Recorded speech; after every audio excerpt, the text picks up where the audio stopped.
Welcome to part 3 of chapter 17, Coping with the Death of Someone Else. We will cover communicating with a dying person, grieving, coping, and type of death, making sense of the world, losing a life partner, and forms of mourning.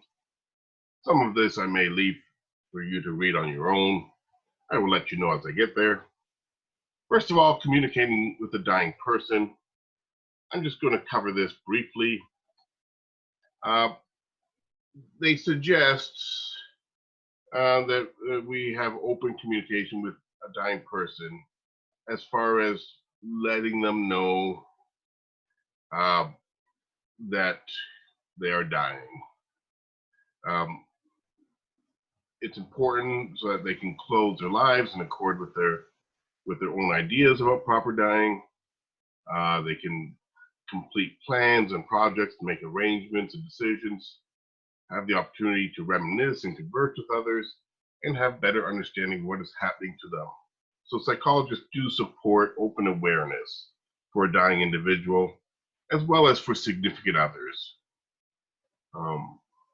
Not everyone agrees with this. Some people think that, that it may interfere with a person's enjoyment of life to let them know that they're dying. But most experts and psychologists do believe that we should be aware so we can deal with it in our own fashion. Grieving. First of all, we can define grief as emotional numbness, disbelief, separation anxiety, or these are symptoms of it. Despair, sadness, and loneliness accompanying the loss of someone loved. These feelings can occur repeatedly shortly after a loss, but they tend to become more manageable over time. It's common for a pining or yearning for the deceased loved one, and this reflects an intermittent, recurrent wish or need to recover the lost person. This pining or yearning is kind of like a type of separation anxiety.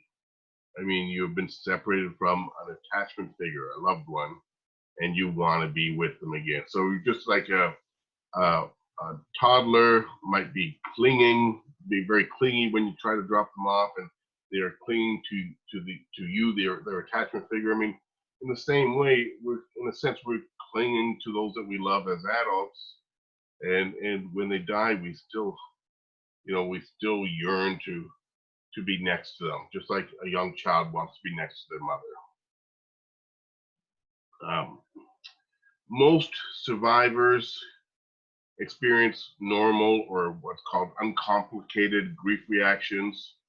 However, approximately 7 to 10% experience what's called prolonged grief disorder, also known as complicated grief. This includes enduring an unresolved despair over an extended period of time longer than 6 months. Enduring an unresolved despair of, over an extended time period of at least 6 months. Uncomplicated or normal grief typically is it will be lessened within a 6-month period. It's not like the grief ever goes away. I mean, years later you can still grieve for a loved one, but the intensity of it should subside with time in normal, uncomplicated grief. So this is what makes prolonged grief disorder special, is that the intensity is still there after a long period, after at least 6 months. The person is still having trouble moving on and living their own life. So it's a fairly serious disorder, and does often require some kind of insight counseling over time for the person to come to grips with their grief. Another type of grief is called disenfranchised grief. This is when an individual's grief involves a deceased person that is in a socially ambiguous situation, and so they cannot be openly mourned or supported. Um, Examples are maybe an ex-spouse. So if my ex-spouse was to die, I might have trouble, in my current marriage, showing a lot of grief, and so I may attempt to hide it. Same thing happens in some cases with abortion. People may not want to admit it may be a secret abortion, and so they don't grieve for it. A stigmatized death, such as a death due to AIDS, particularly in past years, it had even more of a stigma attached to it, and um, early on, I mean, as most of you may well know, I mean, AIDS was particularly associated with being a homosexual, and it was basically assumed that everyone that got AIDS was in that condition. And so, when people died of AIDS, often family members or whatnot may not want to admit what the death was due to, and so they would hide their grief for their loved one's loss. So, in these situations, um, the grief may be hidden or repressed in some cases for many years, and because it's not being openly expressed and dealt with, it is what prolongs the grief. Um, we get over things when we feel them more intensely.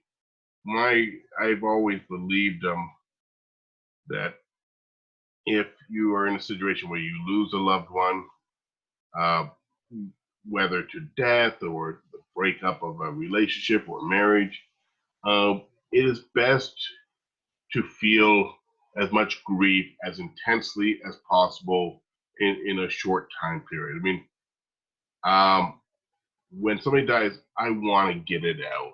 I like to feel terrible. I like to cry my eyes out and bawl, and I will do things. I'll talk about them. I will make sure I go see the person in the casket, because that will bring on more. If you actually get more out early and you grieve as hard as you can, it will shorten the length of your grief. You'll be able to move on more readily after. And I don't mean this to sound cold or calculated or callous. I mean, but it is a way to kind of deal with the emotions of it, and so that you can then look at things like growing from the incident and personal growth issues, and kind of getting past the negativity of the grief growth process.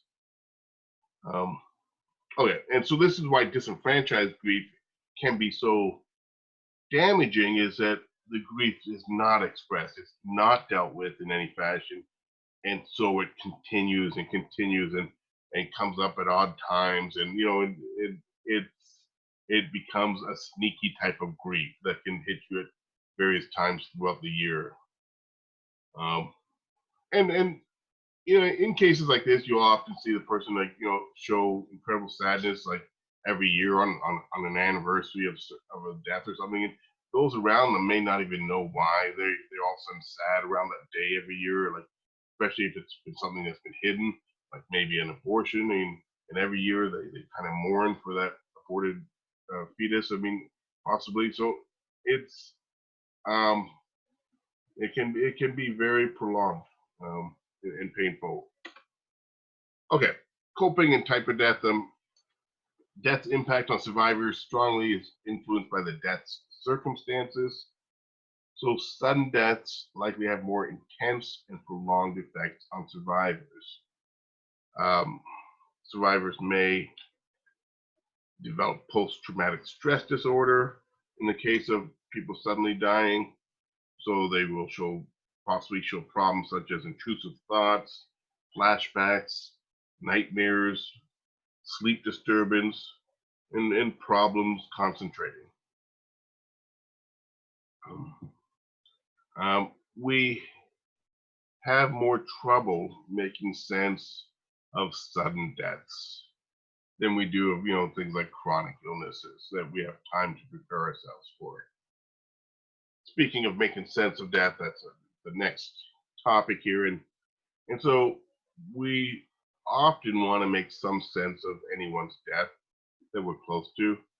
Um, and many see the grieving process as a way to stimulate an individual to make sense of the death and to make sense of their world and their life view and what they believe in.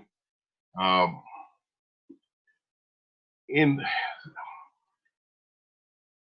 in some sense, this is this is kind of the opportunity um, for personal growth or personal change. It is not uncommon when people experience major loss in life that they will somehow change, make a change in their life.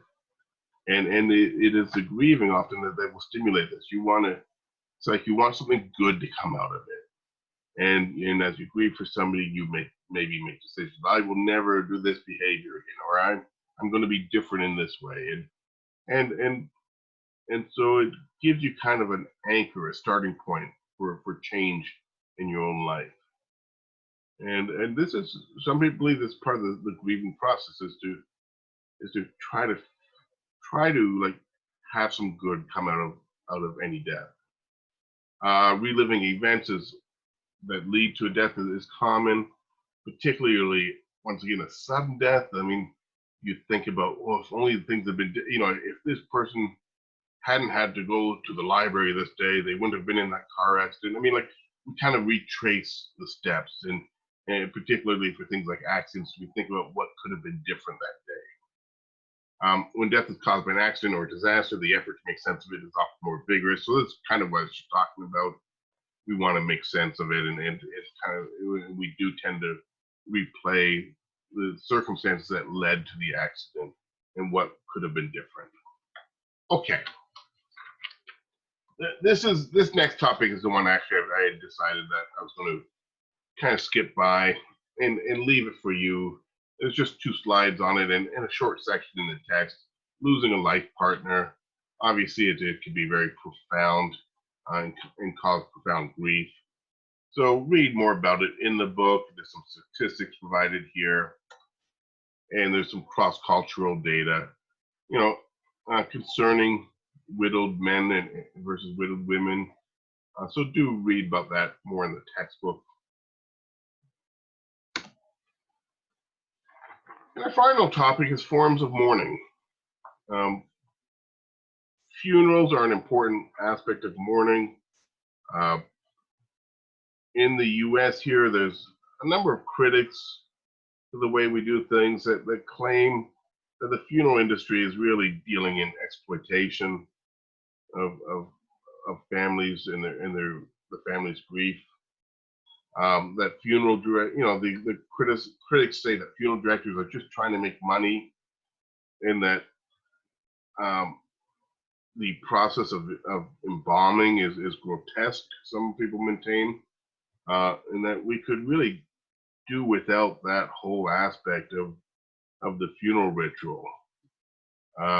We go through, there's a lot of work that's put into making a dead loved one, look more lifelike in a sense, following their death, with the embalming process to just so that we can view them again. And people think we had a different mindset. Maybe we could kind of get past that. But maybe it's not necessarily the most beneficial thing. I mean, and that we could still have some early viewing of a deceased member if family members needed that immediately after some death, without going through the whole embalming process and viewing rituals that we have. Certainly, that is one of the kind of major expenditures that you pay for with funeral homes and funeral directors. Besides the exorbitant costs of coffins and I don't know, the whole thing runs up quite a bill for anyone that's been through it.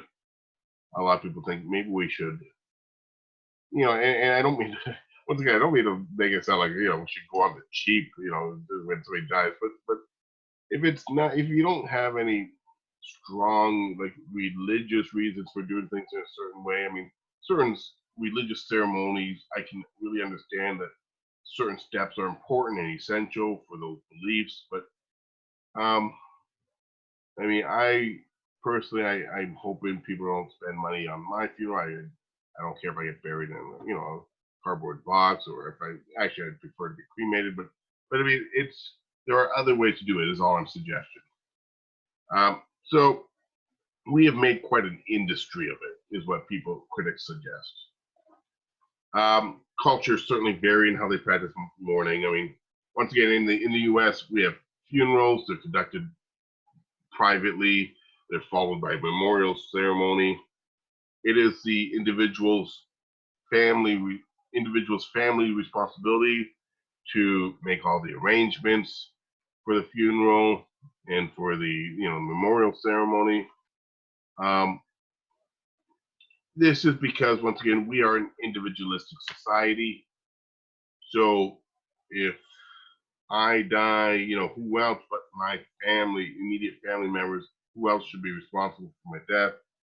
So in an individualistic society, you are responsible for those that you are biologically connected to. And in a collectivist society, remember, they're much more group oriented, and so